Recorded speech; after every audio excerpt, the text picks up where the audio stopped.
I'm good. I'm good with whatever happens. Hello, everybody. I know we're a few minutes early. Maybe people are already watching us, and if not, well, we'll hang out until you come. So I'm VJ. It's Veronica, as you know me mostly, and this is VJs Utopia.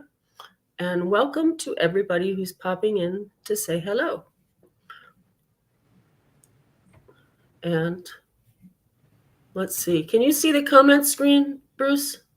I don't see it unless there's something I have to do to make it visible. Let me see. I'm not quite sure if anybody's there. I don't see any comments yet. Okay, so I see. There's a way I can see it, but it's not like on the same screen. Like I have to hit a little button to see it. And it kind of blocks the rest of the screen. Not that it matters. I don't need to see myself. That's when you go to full screen. Yeah, I see what you're saying. Let me see. Am I? Should I do something to? I don't know. Now you're gone. Oh, hold on. There. Now I'm back. There you go. Let's see. So I don't see a thing to make it full screen. I'm still sort of in the browser. What do I have to do to do that? Well, if anybody's listening, you know, we're newbies. I'm definitely a newbie, so I'm really appreciating it. Your patience with this. If you're watching and we're talking about some sort of admin specialty things we have to do to. I did a thing that made me bigger. How about that? But yeah, I'm going to view my channel on YouTube right now, which they say don't. It says it's live because it's like a minute lag between the two systems. Interesting. So if you're watching the YouTube, you can't listen to it because you'll be hearing yourself like weird. Not at the same time, in other words. I always hear myself weird anyway, so.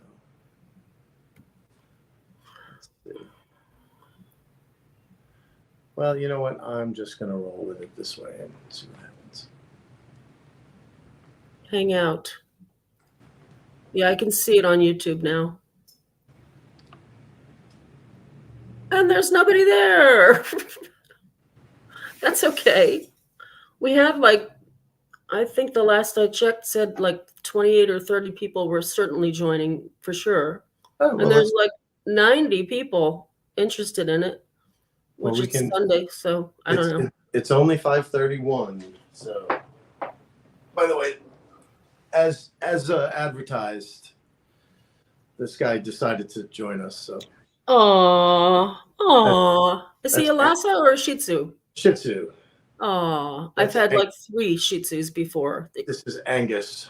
Hi, Angus. You're so pretty. You're so handsome, I should say. Oh, Angus is an angel. Yeah, he's a good boy. They are a grooming nightmare, though. I do know that. We had black and white ones. I pay somebody to do that. I don't. Yeah, of course. You can't. And they don't like it. But yeah, my Nutmeg, our first Shih Tzu we had, Nutmeg, she was black and white. She lived to be 18 and she died at the groomer of all places. Oh my goodness. Yeah, she was old. Stubborn. She would stand at that cabinet and bark for her treats until she got that treat, I'll tell you. Well, Angus is only about 9 months, 10 months old. So. Oh, wow, he's a baby. Angus, you're so cute. Yeah, he's daddy's boy. I can tell. Yeah, very much so, yeah. Great. Well, I'm just impatient, aren't I? Well, to see people popping in. I guess you never know. You never know. Like I wouldn't know how to even look, so. Well, I think, yeah. It should have a way to show you that people are watching, I would think. Sure. In the comments room. I guess only if people make comments. But if someone's watching, if you wouldn't mind dropping a comment so we know that people are here, that would be great. And like you said, if there's a lag on YouTube, that Yeah, somebody's actually sending me a message on. I heard my Facebook Messenger go off, so I'm gonna pop over here for a second and see what just make that's sure all about. people aren't having a problem getting in or something. Yeah, right. Exactly. That's always a possibility, I suppose, right? Oh, it's done. Okay, good. Maybe he'll tell me if he can see it.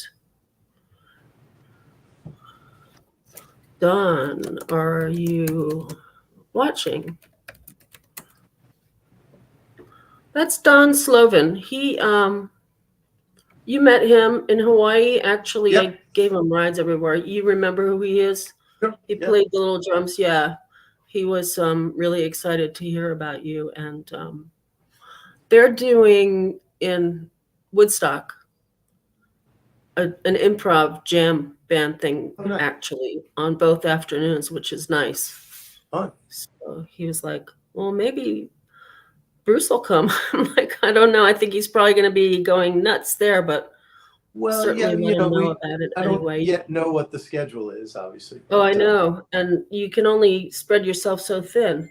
Yeah, And that's going to be a really, really busy 3 days for sure. it is. Yeah. Okay, Don, are you watching? He didn't answer me, but somebody else is messaging me now. So let's see. This might be a complete disaster, Bruce, but I don't care. I'm still happy to talk to you no matter what. Don't worry about it. Yeah.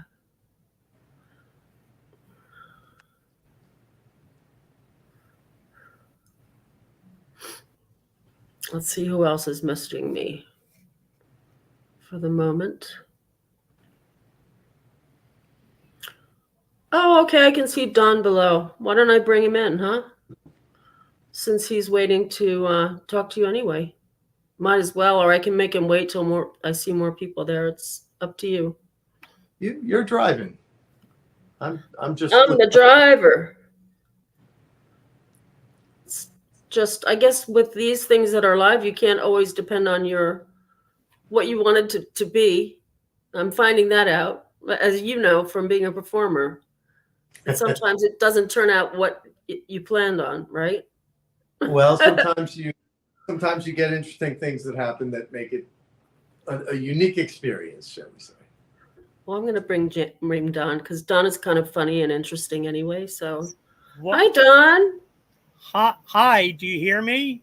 We do. Yes. I'm sure Bruce hears you too, because we've tested that and everything seems to be fine, except I don't know how to tell if anybody's watching, except that I sent you the link. Well, maybe you saw it, but anyway, Bruce, Don, Bruce, he knows who you are already. Hi. And I told him about your jam band improv already, so okay. Well, I can shamelessly plug that, but let's go somewhere else. No. Because it's Bruce. It is. It's all about Bruce. And I'm just, since we've never done this before, I can't tell if people are watching or not. Yeah, StreamYard's worse than all of these platforms to do that with, because as you can see, I have the largest face ever. Oh, that's because you're too close to your camera, I suppose. Well, and then there you get all that stuff. But I also don't know how in Zoom I can change backgrounds. I can make it interesting. But right now it's just shamelessly plugging shit. But watch your language, young man. Shamelessly plugging things. So there's my jam prompt hat. Oh, nice. How nice. Yeah. There you go. So we can talk about that. But so Bruce, here's my questions. When I was in high school, I was in a big band called the what was it called? The something notes, I don't know. 16-piece big band. Don's from New York too. He lives in Brooklyn. No, but this was in Wilmington, Delaware. Oh. And 16-piece big band. We were in high school. I was in high school and put this thing together. It was not like the stage band from school. It was an actual other band. And we would have fallen apart if we actually tried to get paid. I mean, 16-piece big band. How does Ed do that? Yeah, well, it's often 18 actually. My God. So getting paid is an interesting thing, and certainly at the beginning when Ed started doing it, the band's been in existence for about going on 40 years. Wow. And one of the things with the band is I don't think there's anybody that's in the band that's depending on it to pay their mortgage, Right. Yeah, that would be impossible. Only once a month it is, right, in the city? Because that's the first time I met you was when we were in New York for the Chasm show. Right. And we went to the Ed Palermo show the night before. It's so much fun, and it is just very, very fabulous. I went to that one. Yeah, it's fabulous. I remember that. Yeah. The thing is, everybody pretty much in the band has a Broadway show that they play. That's kind of what they do for a living. And I'm not really a Broadway guy. I've played a couple of shows, but that's not my bag. So me, Katie Jacoby, Robbie Mangano, the other people, like sort of the rock people, if you will, in the band. They have rock bands that they play in. Katie plays with the Who, and Right. Robbie plays with whoever, Sean Lennon or Ricky Lee Jones. And I think because we don't sweat the money, we really have fun with it. I think if it's a grueling thing where you're just doing these shows like to try and scrape together the money that you might make from it, that kind of takes the joy out of it. We don't really expect to make any money off of it. So if we make a couple of $100 on a gig, we're happy with it. When we do play festivals, like we'll play the Zappa festivals, generally those kinds of things have money. Or Plus, we play free dinner. Don't right. forget. Clubs give you free dinners. A big jazz festival. We've played, the Detroit Jazz Festival and the Syracuse Jazz Festival and the whatever, Clifford Brown Jazz Festival. Those kinds of things pay, but Right. those are, few and far between in the course of a year. So I think like, if you don't love that music that we're playing, you're not going to play this gig, right? Because that's the only reason to do it is because we really love it. And honestly, that's how you should approach most of your work. If you don't really like doing it, maybe find something to do. Isn't that the truth? That is the honest to truth. Yes, it really is very important. Doug Rundgren Radio is watching us. Hi, Doug. Hey, Doug. Hey, Doug. If you want to join in, click the link. Can't even put the heart in because it's such a small screen. StreamYard. StreamYard sucks. You have to move can, that. if you go into the settings in StreamYard, it'll let you do like a wide screen, but I don't know if that would be. It's also multiple people can play music at the same time. That's why people like StreamYard. Ah. That's what I have heard. How did Ed find you, or you find him? Ed Palermo? Yeah, that was one of the questions I was going to ask.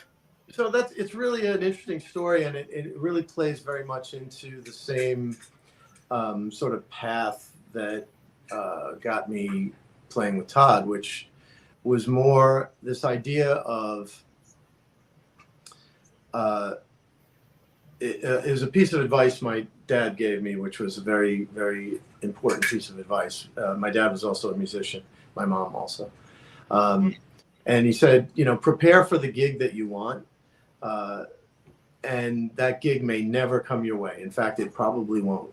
So do it anyway, because on the really bizarre off chance that that gig shows up on your doorstep and you're not ready to take it, you will be kicking yourself for the rest of your life that you didn't prepare.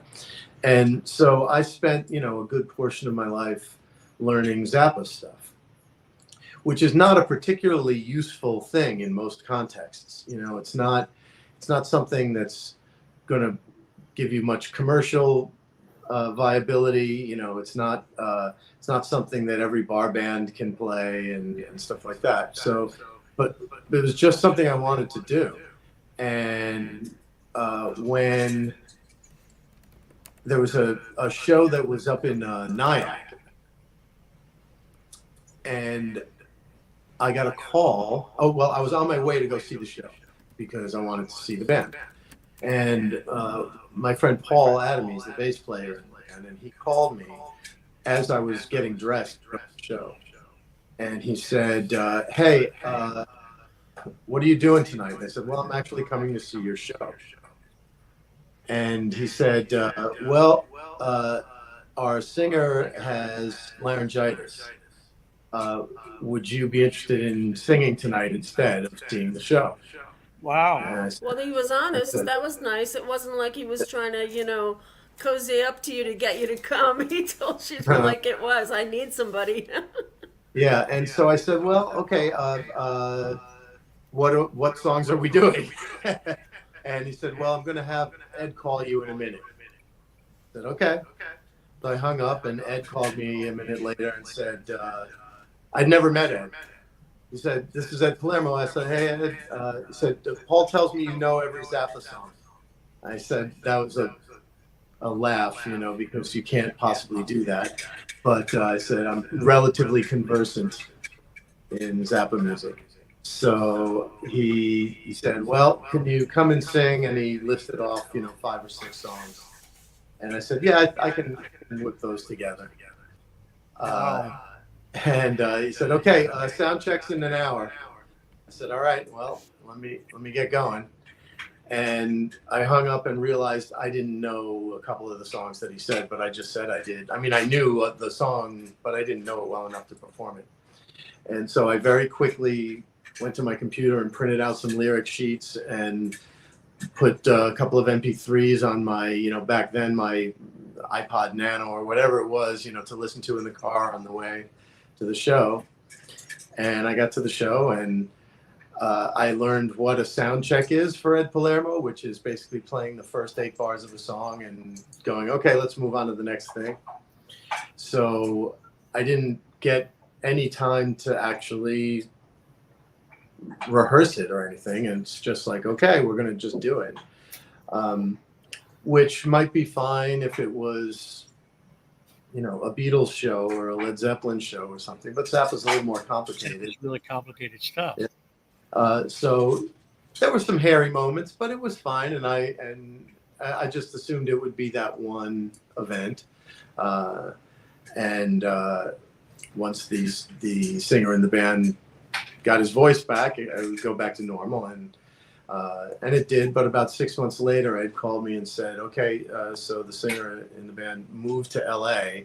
Do you want the job permanently? And I was like, yeah, sure. But, I wouldn't have even been able to say yes to that initial entree into it. I had not spent most of my life praying that would happen, Wow. So That's great. I didn't even know anything about Ed Palermo until my friend Andrea Davis that lives in Brooklyn told me about it. And it happened to be that they were performing the same weekend as Chasm. That's how we found you. Yeah. But was that when Chasm played with us, or was that during? No, he had his own show at the Iridium, I think the next night from your show. Right.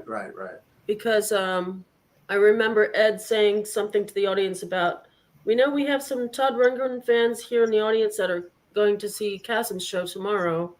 So that was when you played, I think. That was with me, though. That was the 2020. Yeah. Yeah. Oh, That was seems great. like about 100 years ago. So I know, doesn't it? It really does. It's crazy. that was 2020. That's a long yeah, time. yeah, because that was the first time I officially played with Todd. Also, was right then. It was right before the VJs Utopia tour. I did the Rock and Romance cruise with Todd. Oh, wow. How did you get connected with Todd? Well, so again, this is like all kind of the same, variations on a theme. You know, was completely obsessed with Todd's music once I found it. I came kind of late to it, honestly. I was going to ask you that. How old you were when you first I shouldn't say heard Todd, because everybody heard the early Yeah. stuff, but we're first really discovered one of his albums and how deep and complicated that whole music thing is that he writes is unbelievable. Yeah. So the first record I had, the first Todd record I bought, I was Faithful.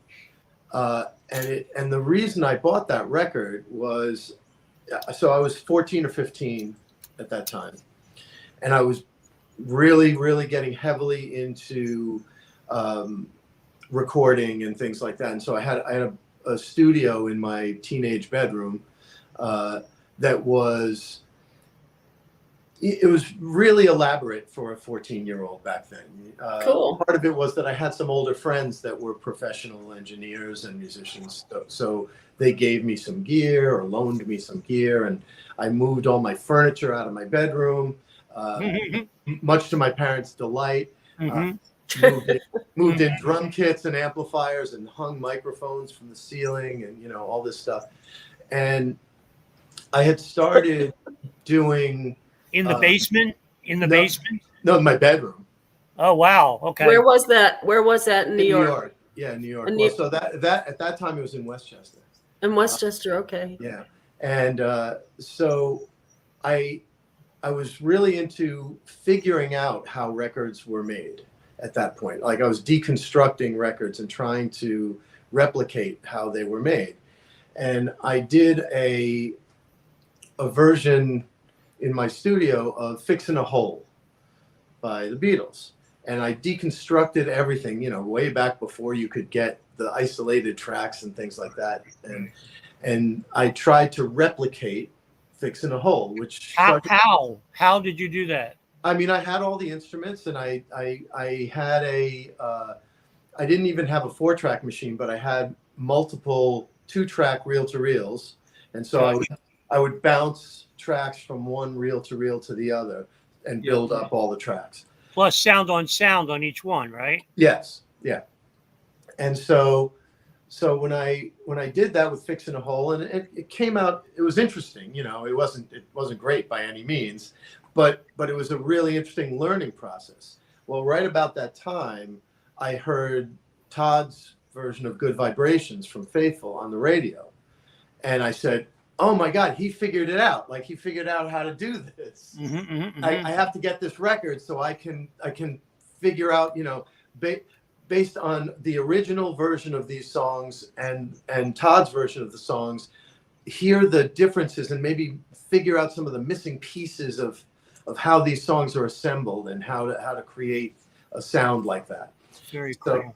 So I bought Faithful and listen to Strawberry Fields and listen to Good Vibrations but then I flipped it over to the other side and I can't even describe the first time you hear, I don't know, Love of a Common Man and Cliche and Verb to Love and all, and you hear this and you're like, oh my God, because that one side of that album is just that side is one of the greatest albums ever made. Right. So it's got rock because it's got Black and White and Hamburger Hell and but it's got ballad, it's got psychedelia, it's got everything in it that you want. So then I said, all right, I got it. Now I'm in deep. I got to get all the records.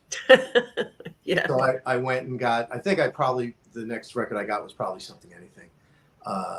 And then I went back to the Runt records and then kind of moved forward because I think I heard a year or two later, I heard "Can We Still Be Friends" on the radio, and Yeah. this is back when,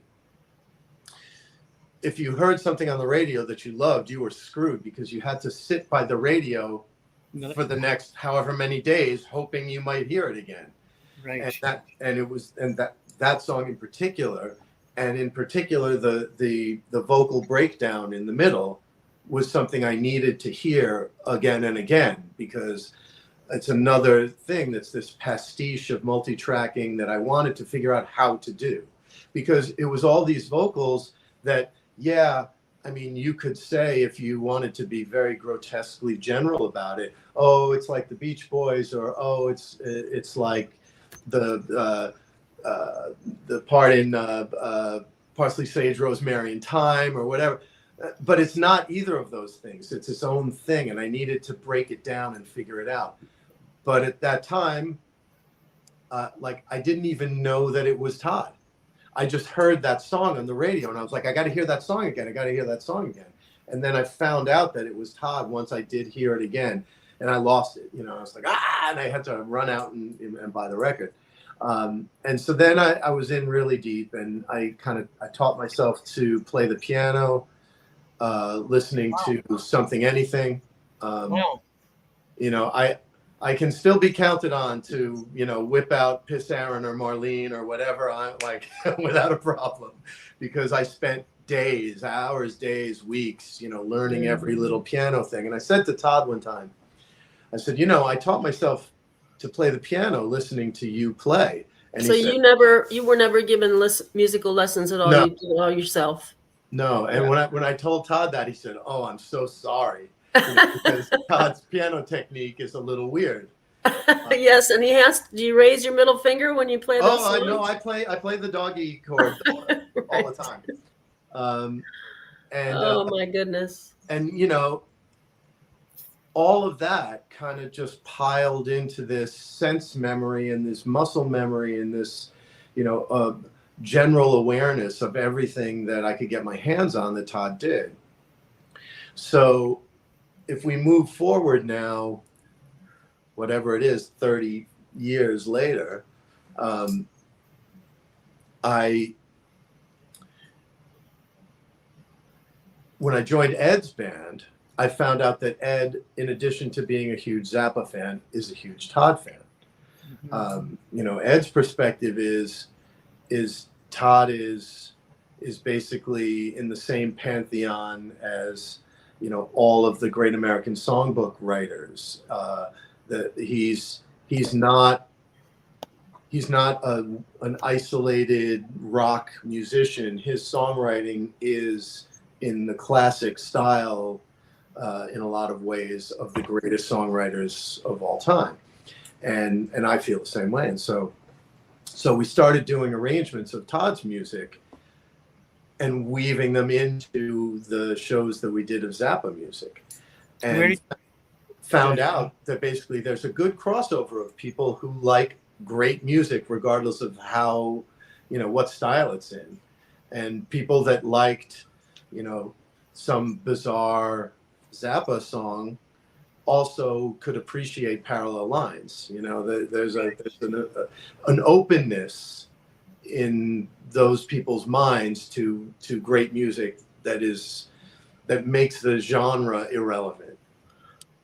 And Bruce, this is one of the reasons why I wanted to have sort of a little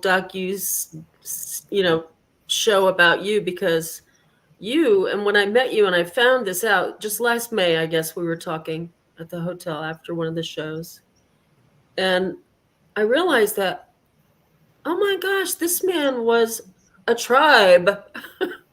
He's been a Todd fan ever since a teenager, like a lot of us are. And you have that mindset. It's sort of a different vision and ability to hear things. Yeah, music that most people are just like, what is that? And I thought it was really cool that you started out as a fan, like going crazy for his records, albums, artwork, everything, putting it up on your wall, like a lot of us did.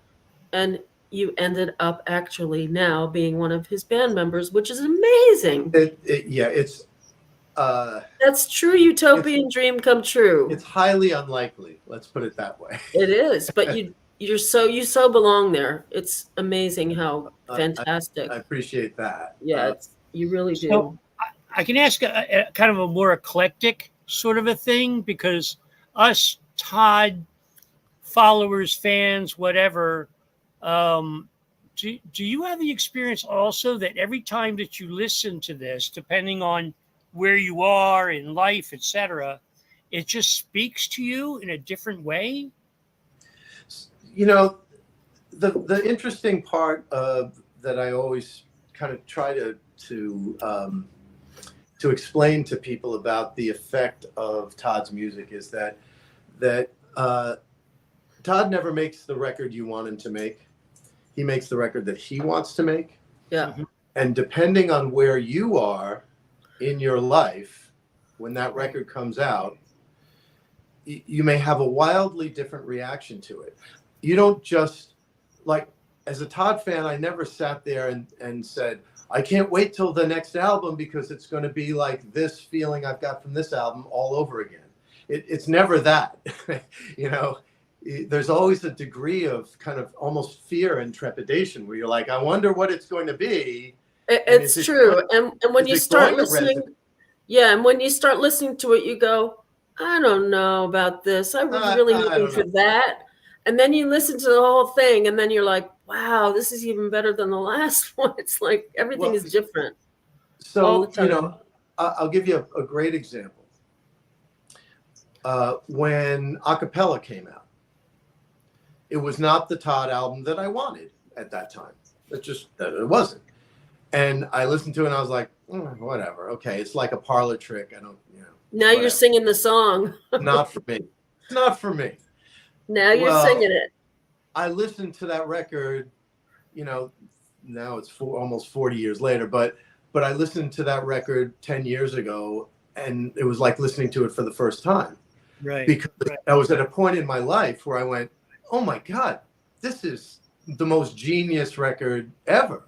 How stupid was I at that point in, you know, in the 80s to miss that, to have overlooked it. And it has nothing to do with that. It just has to do with the fact that at that point in my life, that was not what spoke to me.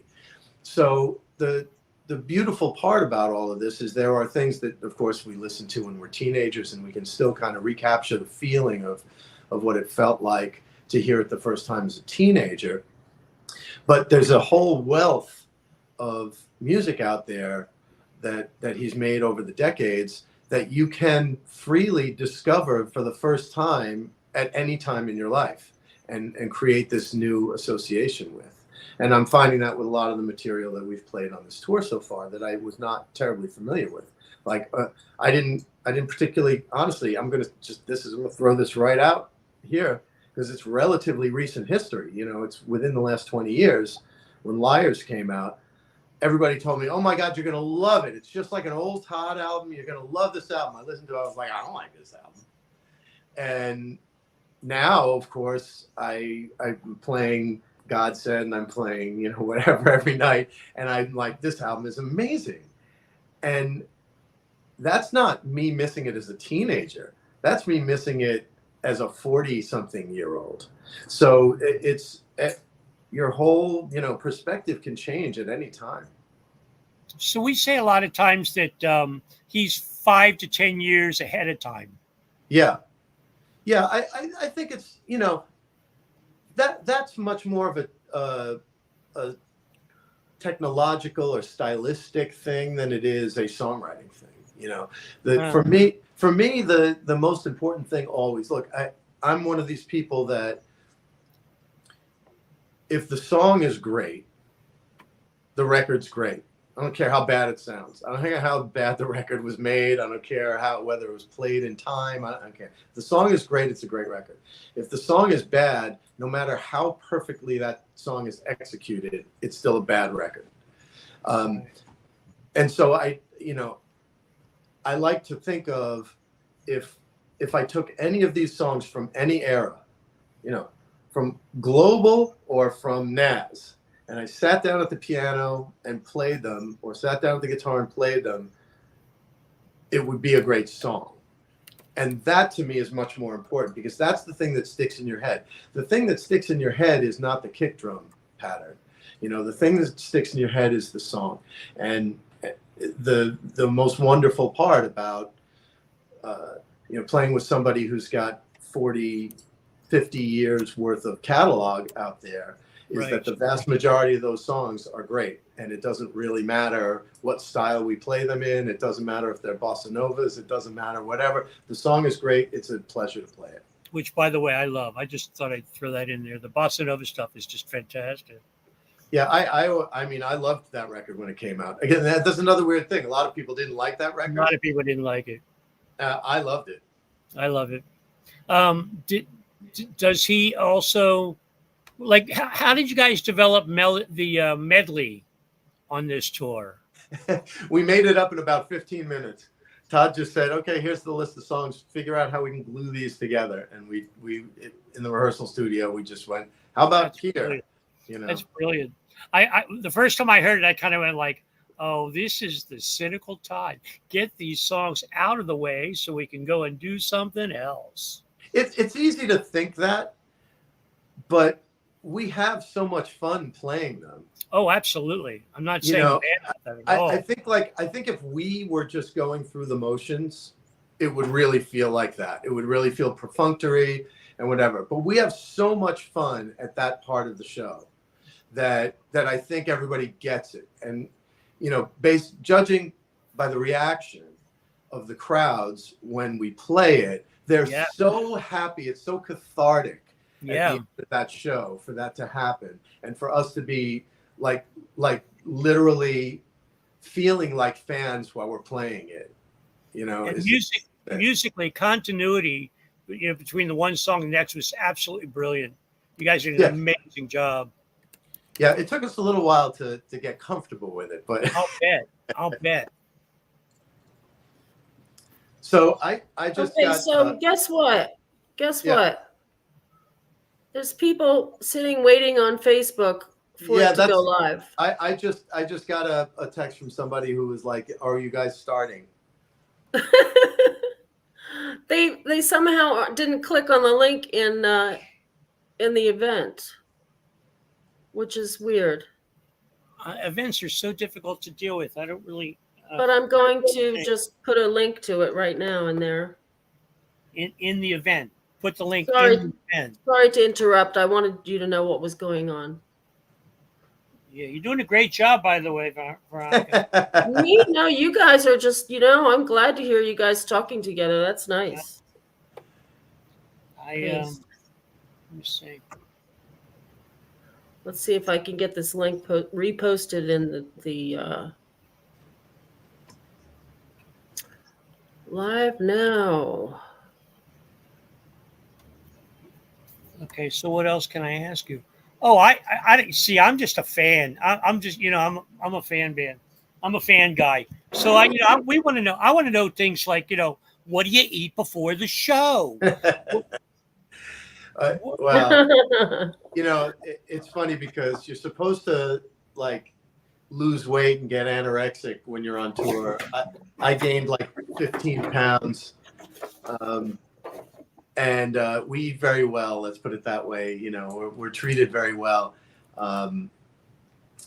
But so we're all now trying to, toward the end of the tour, we were all really in the last leg. We were trying really hard not to overdo it, and there were a lot of Caesar salads being eaten instead of, instead of the fried chicken. Well, we love the Chasm Strickland behind the scenes stuff. I love that stuff. I'll tell you, for me, the most, I wouldn't say unexpected, because that's not it. It's that's the wrong word. But the most pleasant surprise about the whole tour has been hanging out with the guys in the band. We all get along really well. Like nobody's snitting at each other, and it shows. it shows when you're performing. You can just tell.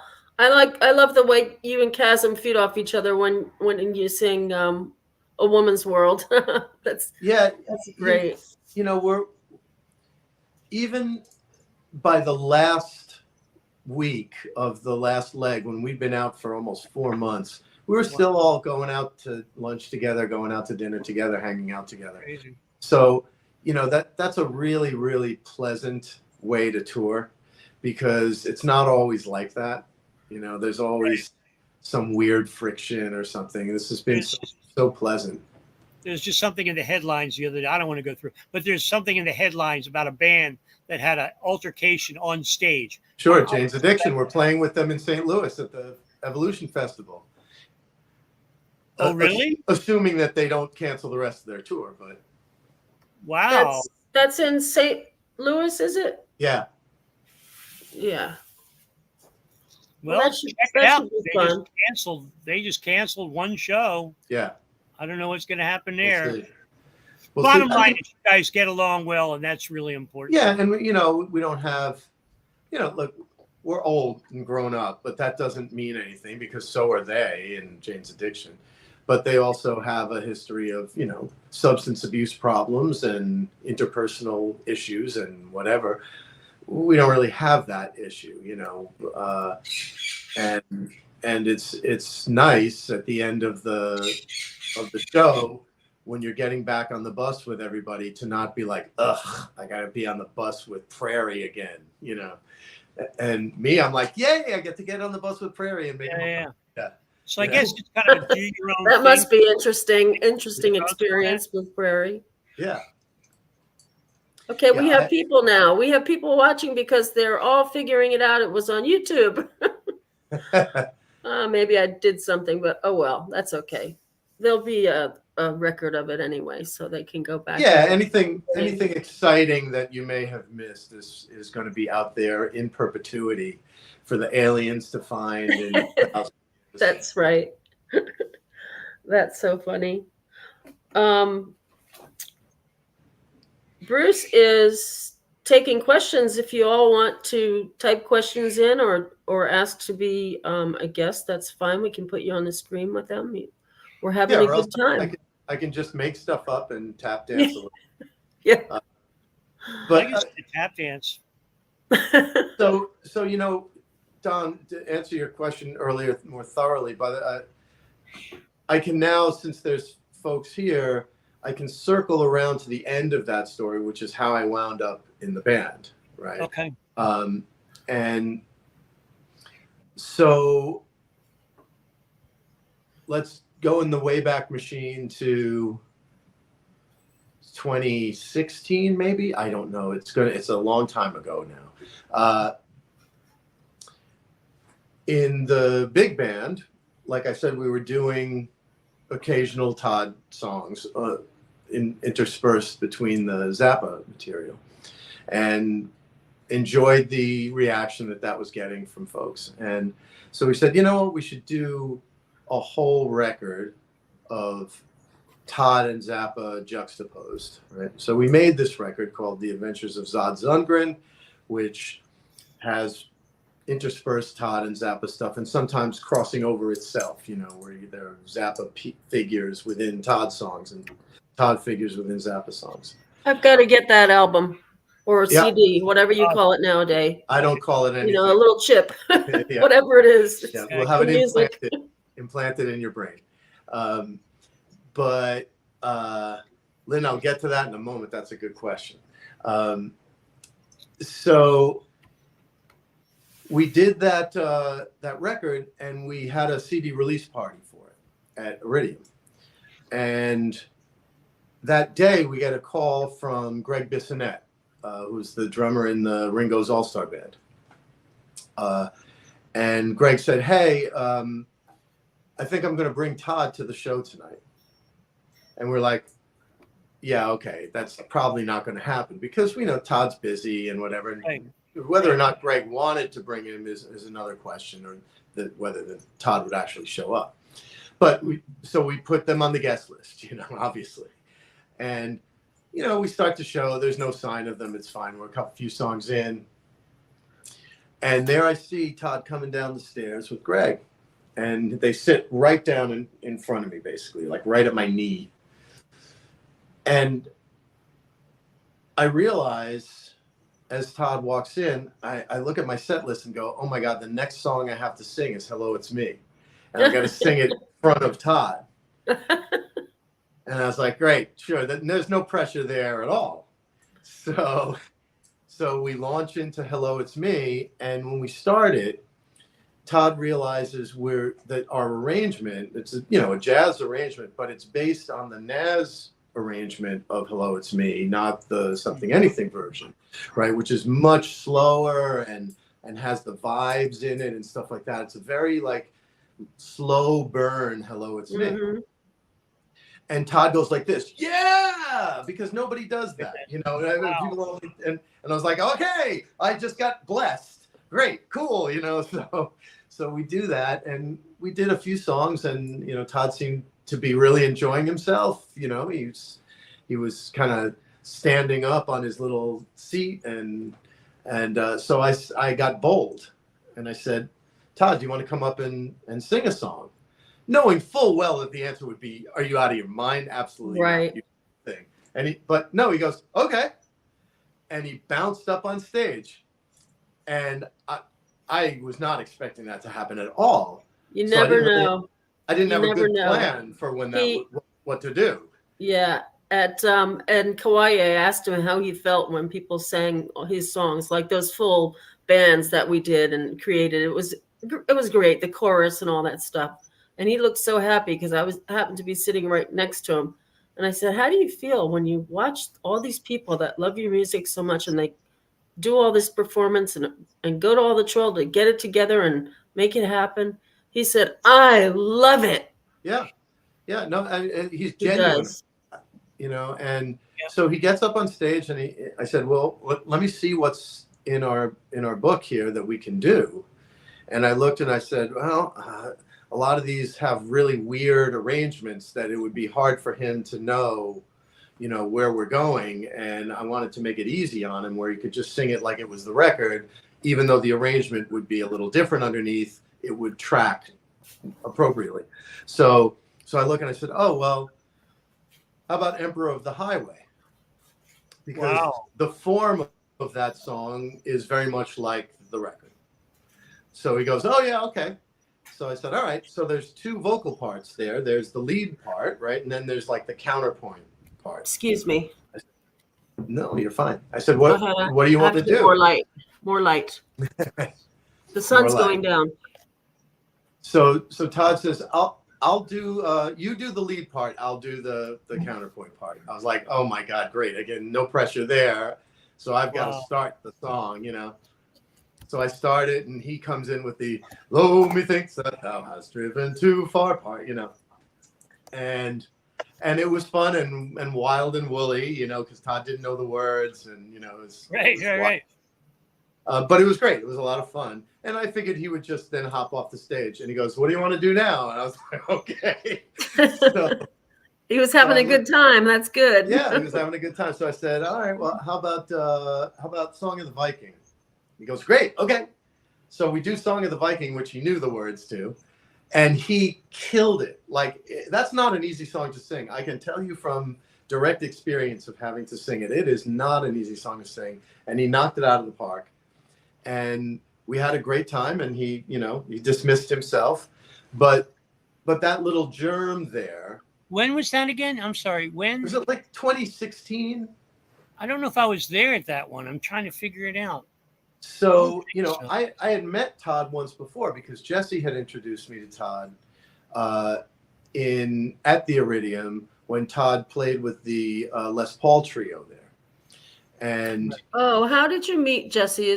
That was after you finished this story, if you wouldn't mind telling us how you met Jesse, because I know he was. Yeah, so in between sets of that show, Jesse came out and said, "Hey, you want to meet Todd?" I was like, "Yeah, sure." And so he brought me back. So Todd kind of, had met me once and then had seen me perform and then had been on stage with me. So I was at least in his head enough to, that he knew of my existence. And that was like, that's it for me. Like, I was like, that's fantastic. Todd knows who I am. He was happy singing with me. Wow. I don't need anything more than that. Well, when Jesse got sick, I'm skipping a part. I skipped a part. So about a year later, Chasm came and did a whole show with us at the Iridium with the big band, where I arranged a whole bunch of Utopia music. And Kaz was fantastic. He was so good. And, you know, Kaz being Kaz, he's very self-deprecating, you know, and so he came backstage after the show and he was like, I'm so sorry. I should have prepared much more than I did. And I was like, are you kidding? You were fantastic. But then I was in Chasm's awareness, you know, for being able to, at the very least, arrange and execute Utopia music. Cool. So when Jesse got sick, Chasm called me and said, can you sub for Jesse on the Chasm's Utopia tour? Because he knew that I knew the material. Again, this is prepare for the job you want, right? Right. He knew that I was sensitive to its nuances, you know, like I knew it inside, you know, I didn't just know how to like strum the song and sing my way through it. So I said, of course. So this was probably December of 2019, thereabout. And at some point in January, I get a call from Chasm while I'm on with Ed at a sound check. And I answer the phone and Kaz goes, hey, would you be available to do a Todd gig on the cruise? And I said, of course. He goes, before you say yes, you should know that it's an unpredictable gig. So you're going to have to learn about 75 songs and we don't know which ones Todd's going to call. And I was like, I don't care. Just bring it up. Yeah, right. Who cares? I'm coming. I'm happy. I'm just living my dream. Thank you. Thank you. Yeah. And so that was a few days, maybe 2 days or 3 days before Chasm's tour started. Wow. So that was like February 27th or 28th of 2020. So no rehearsal, no sound check, really. Get on the boat, show up on stage, play. And, you know, it was fine. It was great. And that was the proof that Todd needed that I could get through like basic Todd training, you know? So what was supposed to happen is then in 2020, we were supposed to do a Wizard of True Star tour, which got canceled because of COVID. But I had already like learned everything and, you know, all of that stuff. And then, you know, COVID happened. It killed the Chasm tour in the middle of the tour. We were just getting good. Oh, it's this close. And then Jesse got his transplant. So I had done my duty. I had kept the chair warm for him, which is all my job was to begin with in the first place. So I was very happy to have done that. And I was very happy to then go to the shows and see Jesse back performing. And so I was like, great. I did my duty in the Todd universe. I've done what I need to do. But, you know, I must skipped have been over. very difficult for you to jump in like that and then, you know, not be sure about the future and so on. Right, and I skipped over us doing the Clearly Human tour, and you know, because that was wonderful, and you know, but again, I was there as a sub. That was not my job. It was to take. Sure. It was my job to hold it down, right? And so I did a thing, and Jesse called me a couple of times while we were doing Clearly Human, and you know, thanked me for doing a good job and for holding down the fort and all of that. But I was so happy to cede the chair back to him when the time came. And and thought that was pretty much the end of it. But as you know, as we know, that didn't quite work out that way. So I feel like I'm just doing the job that I promised him I would do while he was alive. You know, I'm going to continue to do that job for him, basically. So you know, that's where I am now. Fulfilling promises. I get it. I totally get it. Yeah. So that's part of your angelic reason for being here as well, is so you could succeed and have that amazing contribution and you know, musical collaboration with your idols, so to speak. I mean, that's an amazing thing. I think. I'll tell you a little,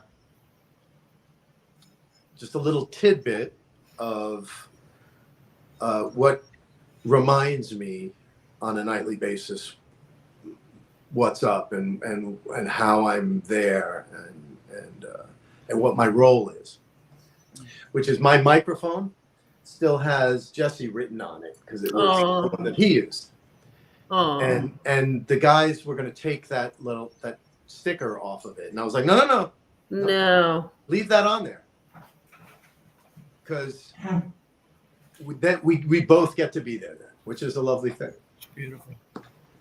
So I saw a couple of folks popping in, and Lynn asked about, that's what I take to work every day for my lunch.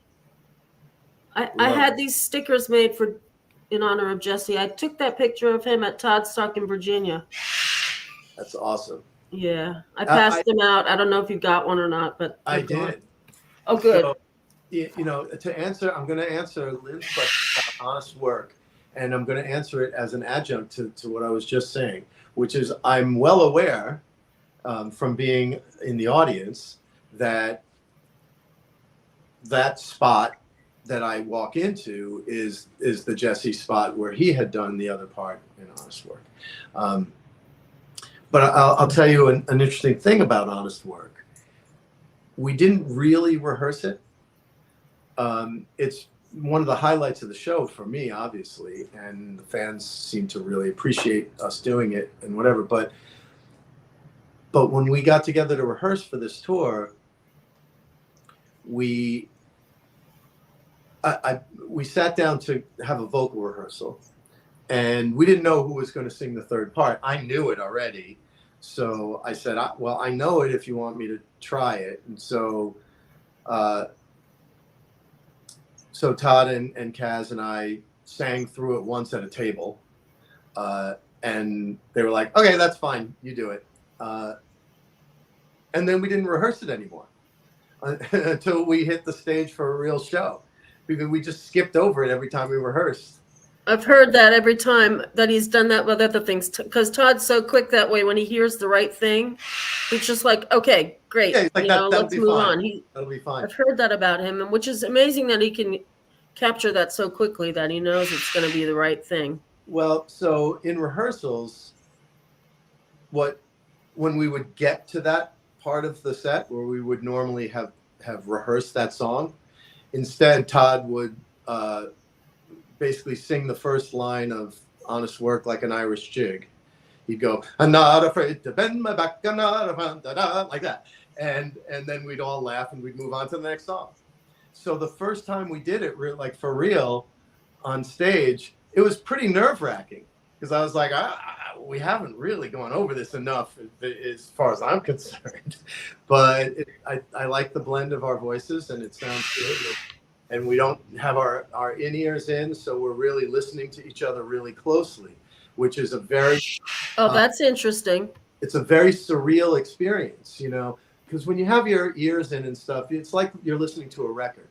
But when you take your ears out and you're standing next to those two voices, Todd and Kazim's, whose voices are so deeply embedded into my psyche from listening to those records for so long, and then two of, you know, the most incredible voices ever, to be the third one in that is a very surreal moment every night for me still. Like when I come in and I hear the three voices stack, I'm like, whoa, listen to that. That's so cool. and it is cool. And it's like every night I get it. It's like I get a chill from it. It's really cool. It's like a dream. It never goes away. That feeling for that music and those Yeah. people and the way they sound. It's what it is. I'll tell you, this is unrelated to Todd, but I had a very similar experience because in the big band we play with a lot of the alumni from Zappa's bands. We played with most of them, all the living ones pretty much. And the first time I did a show with Napoleon Murphy Brock, who was the singer in Zappa's band in the early 70s, through the mid 70s. I forget what song we're doing. I think Village of the Sun. I don't even remember. We were doing some song, and he was standing right next to me. Like our microphones were very close together, and he was standing right next to me, so I could hear him singing in the air, not what was coming out of my monitor. I could hear him like right out of his voice box, and it was such an unsettling feeling because I had listened to that song with headphones so many times in my life and heard his voice kind of like wrapped around my head. To hear that same voice singing right into my ear was a really weird experience. And I get that same thing every night with Honest Work, where Todd is right next to me and I hear his voice in my ear, not through a speaker or anything. It's a very, very unexpected pleasure. You can smell his hair. I got to smell his hair a couple of times. I mean, we were in close quarters during that song, and I always make sure, like, before I go on stage, I do like the movie thing and make sure like I have a breath mint or something, because we're really on top of each other. Yeah. So, I'm so naive. I didn't even realize that you do have like things in the ear, and that's the way that you're communicating. And is that like, can you also speak through that thing? No. It's like having headphones on. It levels your sound out, so you don't sound. You're not listening. It's weird when I've sung back up on stage. I learned a lot about that, how that sound travels. Those kind of isolate what you're supposed to be doing. It basically makes it so that you don't have to have everything so loud because it's right in your ears. So and each person has their own mix? Yes. Yeah. Got it. So the same way you would have your own mix coming out of a monitor on the floor, it's just a mix going into those. And Utopia was one of the first bands to ever use those. Did you know that? I did. Todd doesn't like them, though. He doesn't use them. No, he doesn't like it. He uses the side fills, which are those little skinny speakers on the side of the stage. They're pointing straight at him like they were headphones. Really? Yeah. There's a question for you there from Zan. I see Zan. Hi, Zan. Also, Lynn had one before that, right? Well, Lynn was asking about Honest Work, so I think Okay. No, you got her. So this is a really important question. What's the secret to finding a way to be in the moment when you're performing, and also what are some of the favorite moments on stage? It's really easy to kind of space out when you're playing every night, and you don't need to think that much to execute the song because you're doing it kind of on muscle memory. It's really, really easy to have the whole show go by and go, what just happened? Did we do that show? I don't even remember. It's like when you're driving and listening to music or something, and you're like, wait a minute, how have I gone an extra 60 miles without noticing where I was? So I take specific moments in the show because they become triggers in my head to disengage from that autopilot, right? And force myself to look around the stage and look at some faces in the audience, and look, there's so and so, or whatever. Where the trigger is that little spot in the show, and one of them is there's a part of God said that it's very easy to be on autopilot for because my part is very easy. So as soon as I start playing that part, I start looking around. So if you'll, this is now, you know, the secret. Watch, if we play God Said, I will start doing this, where I look at the proscenium of the stage. I look up in the balcony, because there's a thing that happens with the light. One of the spots shines up my butt so that it projects like an 80-foot shadow of me up on the, It's an awakening. Yeah. It's Bruce's butt on the ceiling. So like Chasms is over there and mine is over here. And so I take that moment and look at that and go, that's so cool. And then I look at Todd, and Todd is framed in this incredible weird light. And I take that moment to say, how unusual and unlikely is this scenario, you know, that I get to experience this. And it doesn't matter that I experienced it last night. It's just as amazing tonight. And that's the approach you have to take, is you have to say, every single one of these shows is just as important as the prior one, right? And it's not a repeat of the show you did last night. It's not. It's maybe the only time that the vast majority of those audience members will have seen this show, right? So it's equally important to deliver that show every single night and not take a night off. And you have to have that mindset, or else we've all seen shows where people sleepwalk through the show, and it's not fun. So I try and make a point in several points in the show. In terms of stage picture, it probably looks from the audience perspective that, you know, you're looking up towards the heavens. Yeah, so I will go with that. Are looking back at you. I'll You're basically just playing with the lights. Yeah, I'll go with the concept that it was a creative decision. Yes. But the other part of Ann's question was my favorite moments during the tour on stage. Usually it's my favorite moments are either when Todd does something that really unbalances us, like he sings the wrong words or something, and we go into an immediate panic that he's skipped a verse, or like, how's he going to fix it? How's he getting out of this? Because that's what makes that show, you know, unique, right? Is something just happened that's so weird that we have to recover from it. Any particular show that you had? Because we've been to these shows, we've seen it happening. Yeah, well, I mean, the funniest one he ever did was, I don't remember where it was, but it was sort of in the middle of the tour, where he 3 or 4 songs too early, he started playing Worldwide Epiphany, because he starts it, and we all were looking at each other like, what? And so we're like, all right, well, I guess we're playing Worldwide Epiphany. So we start playing, and we're all looking at Todd to see if he's going to stop, because he was not supposed to be playing that, but he didn't stop. But you could see smoke coming out of his ears, like he was trying to figure out, how can I get out of this? And we got all the way, like, you know, through the first verse and everything, and he finally he went like this, just stop. Oh, wow. Because he'd run through all the permutations in his head and said, nope, there's no graceful way out of this. Can't figure it out, because then we end with the wrong song, or then Hawking comes in the wrong place and it won't emotionally be right. And like, so but you guys, your job is just the boss. play it. He's the boss. Yep. It's so funny. Yeah. That's so funny. I love it when he forgets the words and he'll start singing and he'll say, and I forgot the words. Well, every night that we do,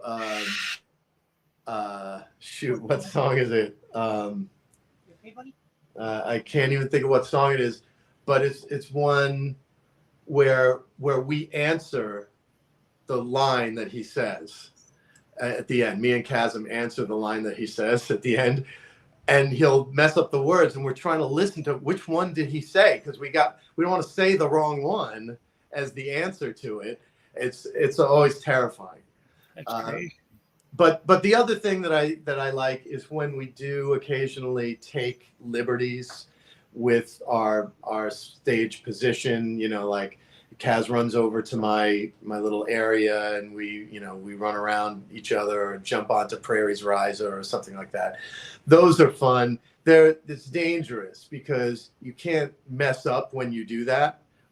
You have to play it right when you do that, or else you'll never be allowed to do that again. You know, like that's don't do that anymore because you couldn't play when you ran over there. You know, so Right. but those things are really fun. It's a really enjoyable moment to interact with each other on the stage, because we don't get to do it very often in this particular layout where, you know, we're in different levels and far apart from each other.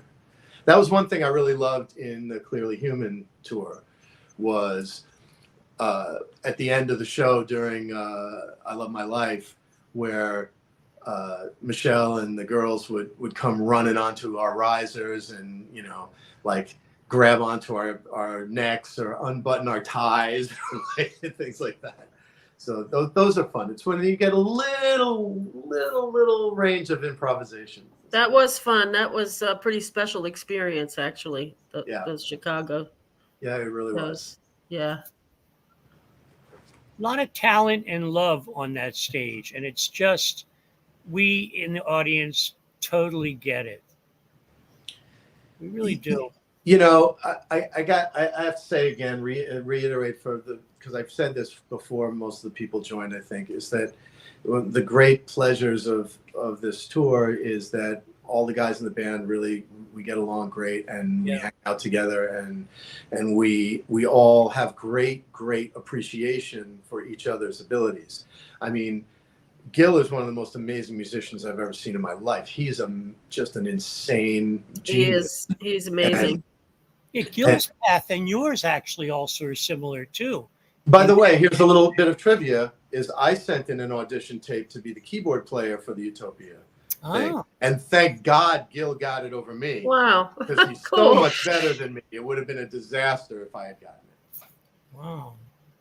Well, I think they're fortunate that you came along their way, Mr. Bruce. Really. Well, I had my own time, I guess.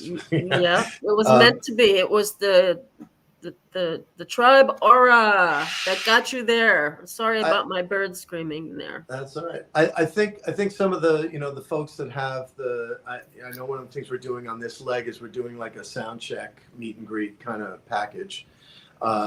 I think the folks that come to the sound checks are going to hear some really amusing things coming off of that stage before we actually do like real sound check, because Gil starts playing the most random things and we all try and follow him, but he's on such an intensely high level that we just make a mess of it underneath him. But you're going to get to hear that in like real life. Good. I can't wait. That's going to be fun. I hope some people video some of that so the folks that are not able to go to those get to hear it. God, they will. I really hope they don't. How do you feel about Bearsville, Bruce? And all that stuff going on. I'm very, very excited to be there. Again, as somebody who grew up a fan and knowing where all those records were made and looking at the credits, I was an obsessive with credits. Like I know who the third assistant engineer was on anything. I was one of those guys that would really pore over. You're worse than I was. Yeah. So, Bearsville to me means a lot in the historical context of everything. So I'm just excited to play there. Plus I have a bunch of friends that live in Woodstock and up there in that general area. So that'll be nice to play for them. I know it as a fan myself, how cool it is that we're playing there. So I can only extrapolate that out to all the other fans. And I think we're all going to have a great time together. I'm happy to be joining the folks at the party. I'm going to play a little set by myself and try and not screw that up. And I'll try and sit in with the bands a little bit, and we'll see how that goes. That's always terrifying. There's also two jams. You know the songs until you're actually playing them. That'll be fun. You're talking about the fan band? That's gonna be not a fan band anymore, really. No, they're a real band. Yeah, we're all professionals at this point. After all this time, for God's sake, really. They're always excited to have you join in. That'll be nice. Look, I consider the the fan bands, just bands playing that music. It's not, it's not like, oh, well, we're going to throw together a bunch of fans with a tambourine and a kazoo. Yeah, That's right. It actually that's not what sounds it's good like. too sometimes, right? Yeah, yeah. Yeah. Yeah, so Well, I'm happy to play it. So if anybody has any requests, I take the same policy as Todd. I don't take requests. well, okay then. So I won't ask you to sing something today, right now, will I? No. That's Nothing. probably not a good idea. No chance. Well, you're out on the road in a couple of days anyway, and so you're probably gonna need to get your rest now while you can, right? Before the big events. Yeah, I'll sleep on the plane. So also so right after the Rundgren Radio thing for the next 2 days, there's also a jam prov, which you're certainly right. Welcome to, as well as anyone else also is welcome to come and to play. And if you want to do that, then just make yourself known. And well, you already know you. Or just show up. It's going to be like Probably. one time lunchtime, and the other day it'll be like way before your sound check. So But yeah. if people are coming to play, please make sure that you make yourselves known so we can prepare for that, et cetera, et cetera. But I assume you're going to be a little busy. It's going to be the afternoon of a show. But you never know. If you decide to, just tell Todd I'm busy going to the jam prov. I can't be bothered by the rest of this weird rehearsal crap. And I have a date with Dawn and a date with Veronica, and she's going to sing, so I'm not going to miss that. It'll work itself out. We don't. I a lot of those days are mostly lost just because we finish so late. I mean, it's not that it's that late, but by the time we get out and have our dinner, because we're not eating dinner until 11 o'clock at night or something like that.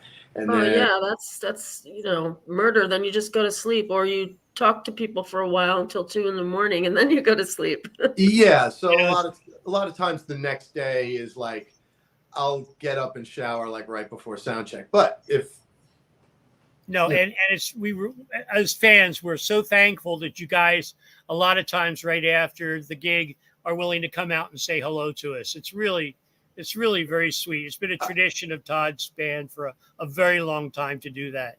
Very much so. Very appreciative. We watch Todd go out and take pictures and sign too many records and sign T-shirts and stuff like that. And if he can do that and give his time that way, we have absolutely no reason not to do the same. Right. I feel bad for him sometimes. I can't believe sometimes how invasive people are. I mean, they're just like, they come with these stacks of things, and you can tell he's taught. He's just given all of you this show, and he's got to stand there. And sometimes I feel bad for him. I do think some people, take advantage of his good nature that way. Over the top. Sign one record, that's fine. Don't give me your whole catalog, and to sign. Or a stack of pictures, because I know if you've got a stack of pictures to get signed, you're putting them all on eBay. You're not. Of course. I witnessed at Michelle's birthday party in LA a few years back. It was about Michelle, and he was there to watch the performances and all this it was a lot of fun, and he was having a good time. And this one person just showed up that wasn't even invited. They get in somehow with a stack full like this. Yeah.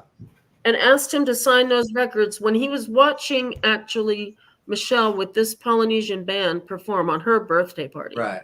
What nerve some people have. Well, hey. Yeah. Again, but he didn't say anything. He just signed them. Well, you know why? Because if he snubs one person, the next thing is, oh, Todd Rundgren, he's such an asshole, You don't need that negativity in your life. Yeah, but so many people don't even bother giving people the time of day by even acknowledging their existence. It's really nice. We have a true family, we feel, extended family.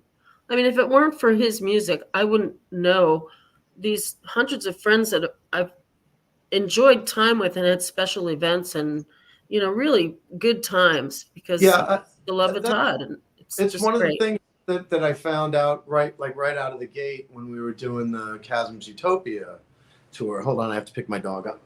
When we were doing the Chasms Utopia tour, Pick him up. Got to see the dog. Got to see the this dog. is Angus. He's too cute. Hi, Angus. Hi. Hi, Angus. Angus. He's cute. Angus. Okay. Was right out of the gate, the first show we did with Chasms Utopia, I got to meet a whole bunch of the fan contingent, and I remember saying to Chasm, like on the second show or something, I was like, man, your fans are so nice. Your fans are so respectful and deeply into it and whatever.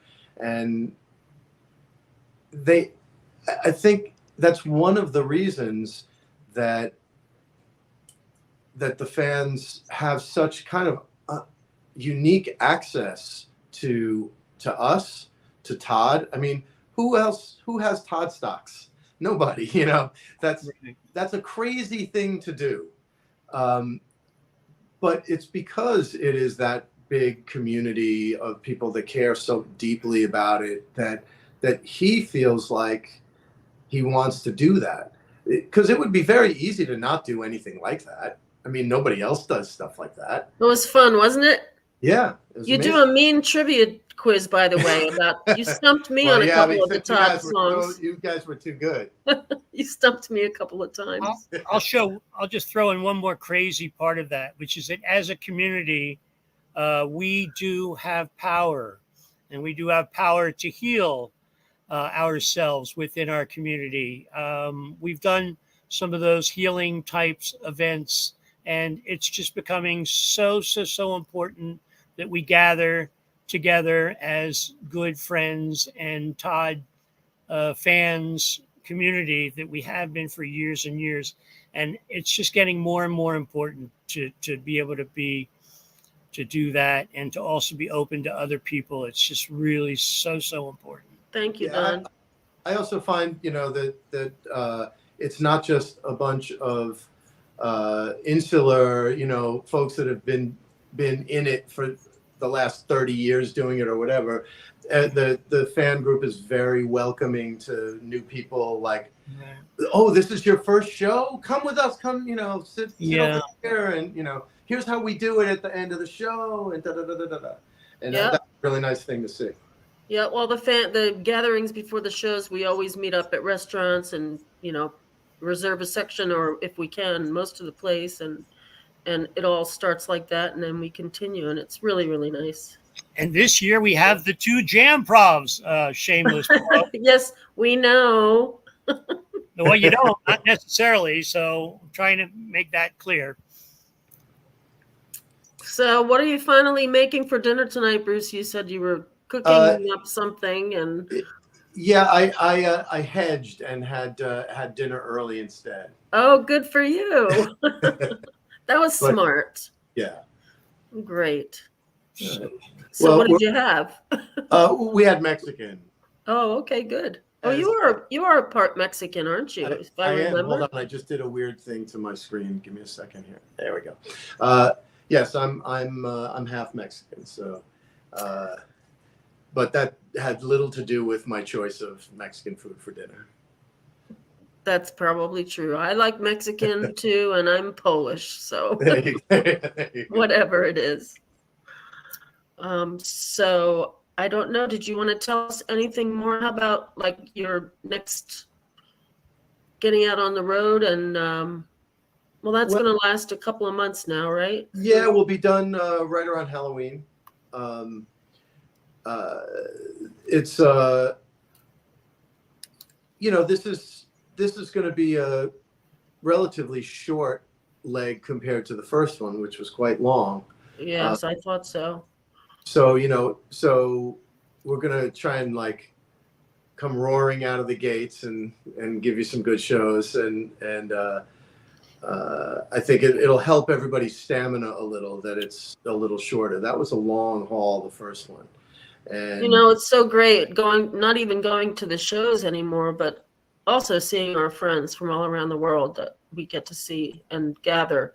And like Don said, it's really, really very, very important to everybody. And in my heart, you know, that's how I feel. And it's, you know, my life. And I'm very happy, very honored. And again, thank you for taking your time. I know it's close to travel, but that was really nice of you to come out and yeah, it's my spend some pleasure. time with us. You know, I'm looking forward to seeing all you guys out there, and you know, I know it can get a little crazy sometimes at the end of the night, and like we're hustling to get to the bus on some nights because we have a long drive, like we're not even going back to a hotel or something like that. But don't ever feel like, you know, that you can't wave and say hi or whatever. Don't, like, I'm not, no matter how much I'm rushing, I'm not going to just like zoom past you and like try to hide. So, you know, if you're out there, out on the street and you see me, yell. If you have a good brewery recommendation. Yo, Bruce, yeah, come have a beer. We're right across the street. Come on. I like to hear that. And, you know, I will pop in. If I know everybody's at a bar nearby, I might pop over, you know. So well, that's good. You'll have a lot of dates coming up over these next couple of months. But please send me all your brewery recommendations in every city. That's number one choice. Okay. I don't know about Bearsville. I haven't been to Bearsville in gosh, I figured out 40 some odd years. Well, there's a lot of good beer in upstate New York. I love it there. My friends went to New Paltz for college, and I spent a lot of time there. I even snuck up to Todd's house a couple of times. All right, that's another day. That's another story for another time. So did Mark David Chapman. We're not going to talk about this. No. Oh gosh, no. All right, guys. I'm going to go feed. Thank you, Bruce. Go eat. Well, you already ate, but go feed the dogs, and I'm going to eat because I'm hungry. And Don, thank you so much for joining in because you really helped us a lot. Thank you, Veronica. You did a great job. And have a good meal. And Angus, you lucky little boy. Yeah, nobody's eating Angus except for the Angus meat. No, I'm not bringing Angus to Springfield. Forger also made a Forger. He made an appearance. Forger, he made an appearance. That's it. I'm done. See you guys. Right, guys. Okay, love you guys. Pleasure. See you soon. Looking forward to seeing you all out there. Okay. Take care. All right. Bye-bye. Bye. Now the next question is, how do you get out of this? You hit, you just hit the X. Veronica, love you. You did a great job. Don, thank you. I don't know what I would have done without you, really. Well, you would have done it without me, but I'm glad you did it with me. And please everybody was waiting about the Jam Prov. Everybody was waiting on Facebook for it to start, and it wasn't. But this is live, and I got to go anyway. Oh, so okay. Bye. Me too. See ya. Bye, everybody. Thanks for coming. Bye.